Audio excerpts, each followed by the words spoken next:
Hello అండి, welcome to my channel. Good morning అందరికీ. Happy Sunday. Tea తాగారా, tiffin చేశారా? మేమైతే ఇప్పుడే టీ తాగుతున్నాము. ఇంకా వర్క్స్ అన్నీ కూడా నేను నిన్నే కంప్లీట్ చేసేసానండి. ఈరోజు చర్చికి వెళ్ళేది ఉంది కదా, సో ఇంకా చర్చికి లేట్ అవుతుంది అని చెప్పేసి నిన్ననే అన్నీ కంప్లీట్ చేసేసుకున్నా. ఇంక ఇప్పుడైతే వర్క్ ఏం లేదండి, రెడీ అయ్యి మేము చర్చికి వెళ్తామే. ఇంకా టిఫిన్ కానీ అంతా లంచ్ చర్చ్ నుంచి వచ్చిన తర్వాతే చేసుకుంటాము. ఇంక ఇప్పుడైతే 10 అవుతుంది, మేమైతే స్టార్ట్ అయ్యాం. ఎండ చూడండి ఎంత విపరీతంగా వస్తుందో.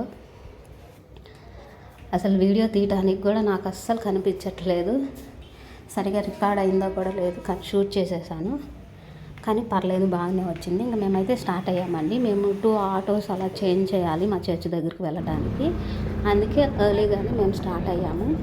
మధ్యలో మళ్ళీ ఆటోలు అందుతాయా లేదా అన్నట్లు కొంచెం ముందే మేము బయలుదేరాము.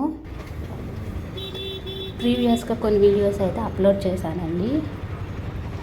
ఒకసారి అయితే నా ఛానల్ విజిట్ చేయండి. ఏమైనా డౌట్స్ ఉంటే కూడా కామెంట్ చేయండి, నేనైతే రిప్లై ఇస్తాను.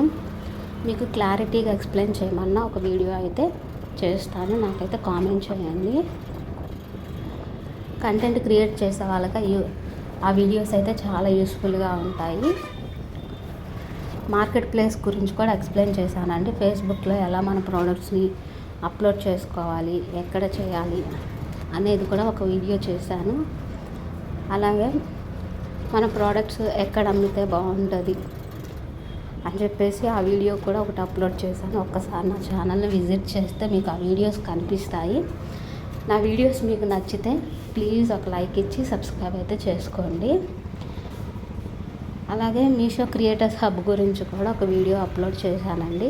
ఇప్పుడు చాలామంది స్టార్ట్ చేస్తున్నారు కదా, ప్రోడక్ట్స్ తీసుకొని రివ్యూలు ఇస్తున్నారు, అఫిలియేట్ మార్కెటింగ్ లాగా. దానికి రిలేటెడ్ వీడియో కూడా ఒకటి పెట్టానండి. ఇంకా మీకు క్లియర్గా కావాలంటే నాకు కామెంట్ చేయండి. కామెంట్ చేస్తే నేను పూర్తిగా ఎక్స్ప్లెయిన్ చేసి చెప్తూ ఉంటాను. సో మేమైతే ఇక్కడ చర్చికి వచ్చేసాము. చర్చ్ అయిపోయిన తర్వాత మళ్ళీ అయితే షూట్ చేస్తున్నాను. మా చర్చ్ అయితే కంప్లీట్ అయిపోయింది, ఇంటికి అయితే వెళ్తున్నాము. లోపలికి అయితే నేను తీసుకెళ్ళాను కానీ వీడియో అయితే షూట్ చేయలేదండి. అదైతే మంచిది కాదనిపించింది. సో నేనైతే అసలు మొబైల్ ఓపెన్ చేయలేదు. బయటకు వచ్చిన తర్వాత ఇక్కడ మేము ఫ్రూట్స్ దగ్గర ఆగాము, ఫ్రూట్స్ తీసుకుందామని. మా వారైతే ఫ్రూట్స్ తీసుకుంటున్నారు. అవి తీసుకొని మేమైతే ఇంటికైతే వెళ్ళిపోతున్నాము. ఫ్రూట్స్ కాకుండా ఇంకా ఇంటిలోకి కొన్ని చిన్న చిన్న ప్లాస్టిక్ సామాన్లు అయితే అవసరం ఉందండి. ఇంకా అవి కూడా కొనుక్కున్నాము. అవి కూడా తీసేసుకొని ఇంకా ఇంటికి అయితే వచ్చేసాము మేము. బయట చాలా వేడిగా ఉందండి. అసలు ఇంట్లోకి అట్లా అడుగు పెట్టామో లేదో మనసు కాస్త ప్రశాంతంగా అనిపించింది.